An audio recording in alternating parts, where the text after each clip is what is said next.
அஸ்ஸலாமு அலைக்கும் ஃப்ரெண்ட்ஸ். இன்றைய பாடம் மெய் எழுத்துக்கள் 18.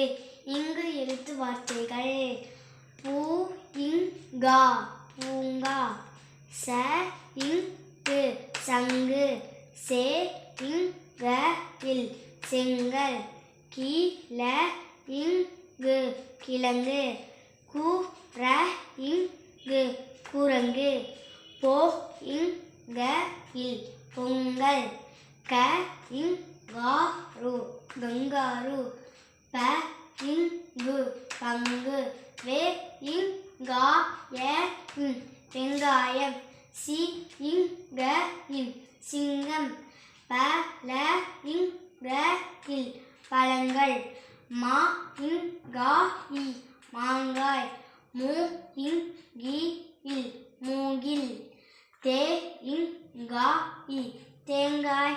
நான் படிக்கிறது உங்களுக்கு பிடிச்சிருந்துச்சுன்னா லைக் பண்ணுங்கள், சப்ஸ்கிரைப் பண்ணுங்கள், ஷேர் பண்ணுங்கள்.